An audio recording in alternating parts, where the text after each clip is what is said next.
मोदी साहेबांनी 370 हटवलं, राम मंदिर बांधलं, त्याच्यामुळं आज जवळजवळ उमेदवारच मोदी असल्यासारखे. रस्ते चालू आज पण महाराष्ट्रात रस्ते चांगले झालेत. या देशामध्ये पंतप्रधान कोण व्हावं वाटतं? मोदी साहेब. सुजय विखेंची कामं काय माहिती आहे? हो. काय काय केलं आपल्या भागात? काय केलं आपल्या भागात? लाईटी दिल्यात, रस्ते दिलेत, कॉन्क्रीट रस्ते, टिप्या दिल्यात. बऱ्यापैकी काम आहे त्यांचं, चांगलं काम आहे. दादा विखेंचा गोरगरिबांसाठी काय कोणाला मदत केली का काय एखादा अनुभव आलेला आहे? हो, मोदीच्या माध्यमातून त्यांनी गोरगरिबांना 1000 रुपये महिना चालू केलेला आहे.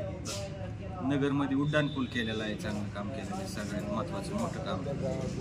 त्यांच्यात हॉस्पिटलचा अनुभव आला का? एखादं पेशंट तुम्ही तिकडे पाहिलं? हो, एक हॉस्पिटलला पेशंट होतं आणि ते बीड जिल्ह्यातलं होतं आणि त्यांनी मदतीसाठी मला फोन केला. म्हणजे तुमचं काय विखे साहेबांच्या ऑफिसशी संबंध आहेत का? त्यांची PNला फोन केला आणि त्यांना मदत केली. त्या माणसाने सांगितलं आम्हाला मदत झाली दादांमुळं. ते केस तालुक्यातली वाघचौरे आहेत, ते म्हणले दादांमुळे आम्हाला मदत झाली. काम एकदम जोरात आहे. समोरचे उमेदवार सध्या आता दहशतीचं वातावरण करायला लागलं, त्याच्यामुळे सुजय दादा एक नंबर. दहशतमध्ये काय दिसलं तुम्हाला असं नेमकं? कालच तुम्ही रात्री व्हिडिओ क्लिप ऐकली असेल, त्यांच्या कार्यकर्त्याने त्या गोळ्या घालण्याची भाषा वापरलेली आहे, त्यामुळे ते दहशतीचं वातावरण. पण ते क्लिप खोटी आहे म्हणून असा त्यांनी आरोप केला आहे. तुम्हाला काय वाटतं? सिद्ध करावं ना त्यांनी खोटी म्हणून.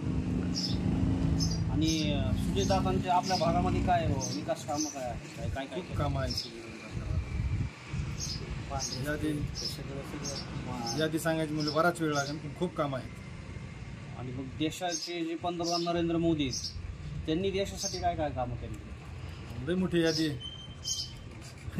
370 राम मंदिर, रस्ते, हायवे रस्ते, शेतकऱ्याला अनुदान,